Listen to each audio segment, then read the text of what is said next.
Assalamualaikum warahmatullahi wabarakatuh. Hai semuanya. Kali ini aku akan mempresentasikan mengenai hasil ujian kompetensi keahlian di SMK 3 Bandung yang dibimbing langsung oleh PT Klorin Digital Media. Perkenalkan, nama saya Siti Rahma Saulia, jurusan Bisnis Digital, kelas 12 Digital 2 dan bersekolah di SMKN 3 Bandung.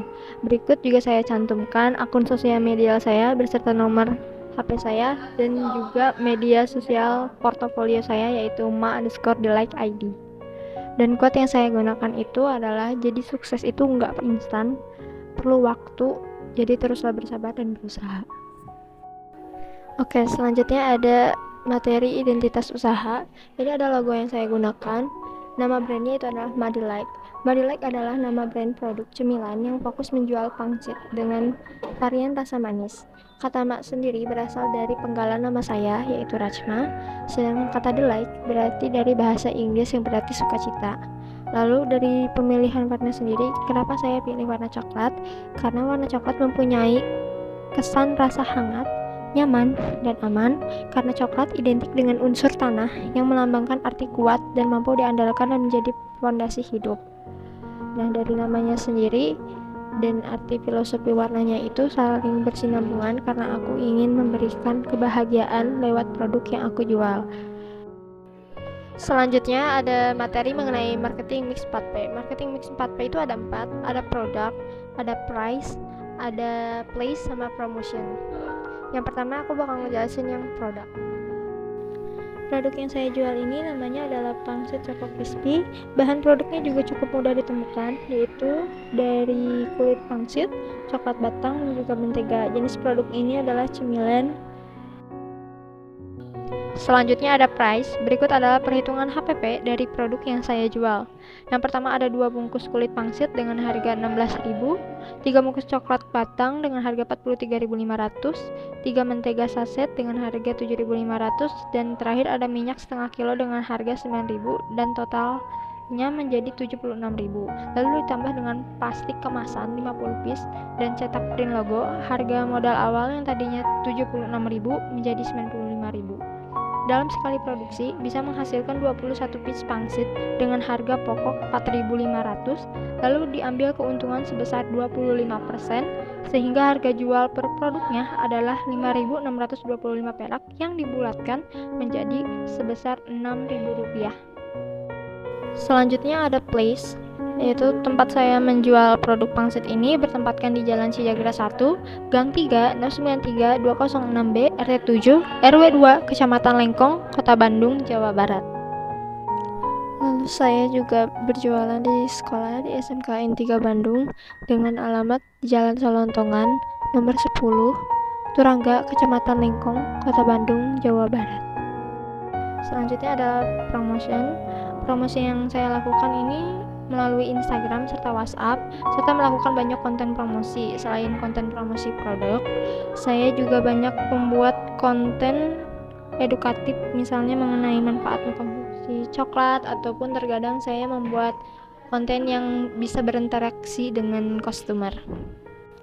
Lalu ini adalah video promosi yang saya buat dengan durasi video 32 detik.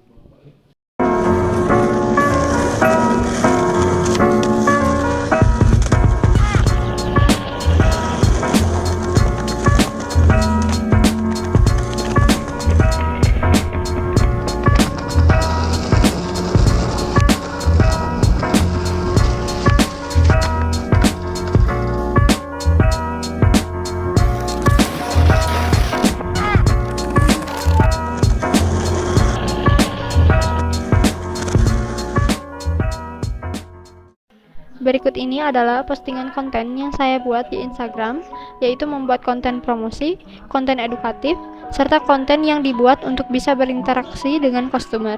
Setiap postingan menggunakan copywriting yang berbeda. Selain itu, saya juga membuat 2 poster promosi untuk dipromosikan di WhatsApp serta story Instagram. Dan ini adalah beberapa contoh foto produk yang saya lakukan. Lalu kita masuk ke materi yang kedua, yaitu analisis SWOT. Analisis SWOT itu ada 4. Yang pertama ada strength, kekuatan, ada weakness atau kelemahan, ada opportunity atau peluang, dan yang terakhir ada threat atau tantangan. Oke, yang pertama ada strength atau kekuatan. Ada beberapa hal yang menjadi sumber kekuatan saya di bisnis pangsit coklat ini. Yang pertama ada di sektor pemasaran. Promosi bisa saya lakukan dengan membuat konten promosi video, poster penawaran produk. Media promosi dilakukan di WhatsApp dan juga Instagram. Yang kedua ada di tenaga kerja. Tenaga kerja yang saya dapatkan berjumlah 2 orang. Itu sudah lebih dari cukup untuk membangun usaha kecil-kecilan. Yang ketiga ada di sektor tempat. Tempat untuk berjualan cukup strategis karena mudah dilalui transportasi dan ramai orang berlalu lalang. Lalu yang kedua ada weakness atau kelemahan. Saya memiliki beberapa kelemahan yang ada di bisnis pangsit coklat ini. Yang pertama dari segi harga. Dari segi harga yang saya tawarkan agak sedikit melenceng dari perkiraan. Harga yang awalnya saya perkirakan sekitar 5.000, ini menjadi 6.000. Yang kedua, alat dan prasarana. Alat dan prasarana yang saya gunakan masih belum lengkap dan terkesan seadanya. Yang ketiga ada modal. Modal yang saya keluarkan sedikit kurang. Kurangnya modal ini amat sangat berdampak pada ketersediaan bahan baku dan juga produk yang tidak akan selalu ada. Lalu yang ketiga ada opportunity atau peluang. Ada beberapa peluang yang saya dapatkan di bisnis pangsit coklat ini. Yang pertama dari segi tren perdagangan. Untuk saat ini, tren makanan tahun ini sangat menguntungkan bagi saya karena sedang banyak tren makanan manis yang berseliweran di dunia maya, contohnya seperti kromboloni. Yang kedua dari segi budaya. Konsumen sendiri sangat menyukai makanan manis setelah memakan makanan yang asin. Ini terpengaruh akan adanya budaya memakan makanan yang manis setelah memakan makanan yang asin. Yang ketiga ada sosial. Dari aspek sosial menjadi keuntungan terbesar bagi saya karena konsumen biasanya berperilaku memberi rekomendasi kepada temannya ketika bersosialisasi. Ini jadi promosi gratis bagi saya tanpa harus mengeluarkan modal lebih banyak lagi. Lalu yang terakhir ada threat atau ancaman. Ada beberapa ancaman yang menjadi ancaman terbesar untuk bisnis pangsit coklat ini. Yang pertama ada kompetitor. Hal yang menjadi ancaman terbesar yaitu pesaing bisnis yang sama-sama berkecimpung di dunia usaha dessert. Contohnya saja pesaing yang menjual fruit jelly ball. Meski produk yang dijual berbeda, namun produk yang saya jual masih sedikit kalah pamor dengan produk itu, dan itu menjadi ancaman terbesar untuk saya. Yang kedua ada perkembangan iptek.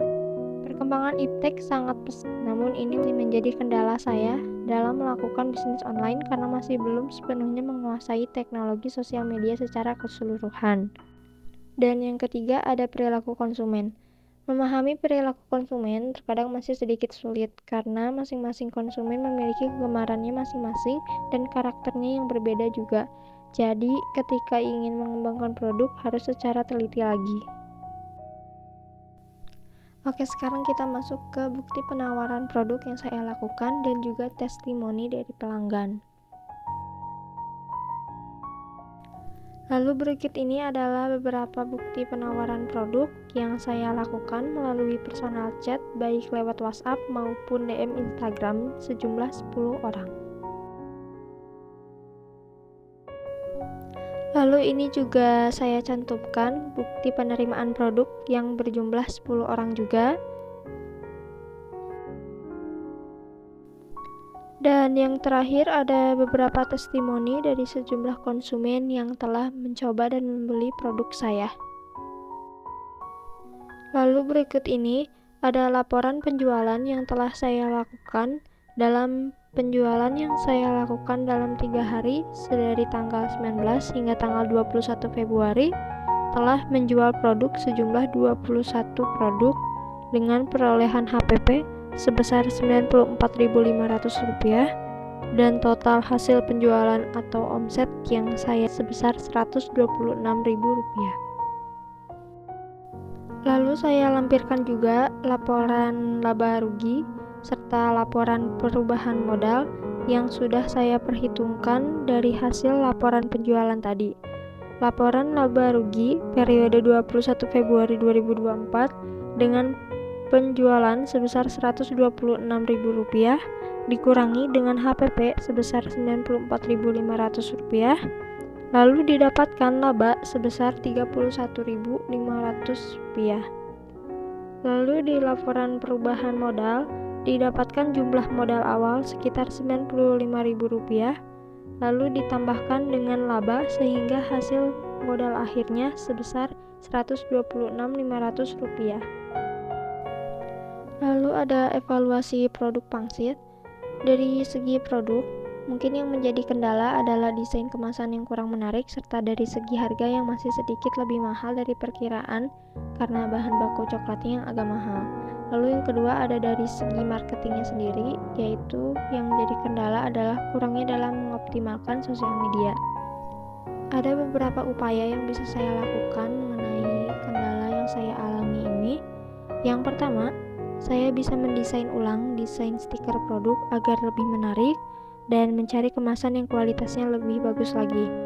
Lalu yang kedua, upaya yang bisa saya lakukan adalah kembali mempelajari teknik marketing yang baik agar dapat banyak menarik minat pelanggan. Dan yang terakhir ada cita-cita dan planning saya untuk kedepannya. Cita-cita saya adalah ingin menjadi orang sukses, apapun jalan yang saya pilih nantinya, dan pekerjaan apa yang saya lakukan, semoga jadi jalan yang terbaik.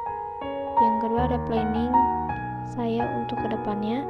Jika memungkinkan, saya ingin melanjutkan bisnis ini untuk dijadikan pekerjaan tambahan untuk mendapatkan penghasilan lebih banyak lagi nantinya. Mungkin akan mengeluarkan produk varian rasa terbaru supaya konsumen juga tidak bosan.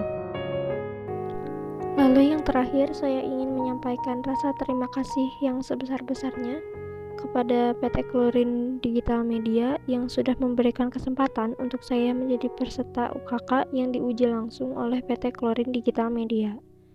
Lalu saya juga ingin berterima kasih kepada guru-guru di SMKN 3 Bandung yang telah membimbing saya dengan sangat baik agar saya bisa menyelesaikan ujian kompetensi keahlian dengan baik tanpa adanya kendala yang rumit. Dan saya cukupkan sekian presentasi mengenai hasil ujian kompetensi keahlian saya. Mohon maaf apabila ada kesalahan kata. Wassalamualaikum warahmatullahi wabarakatuh.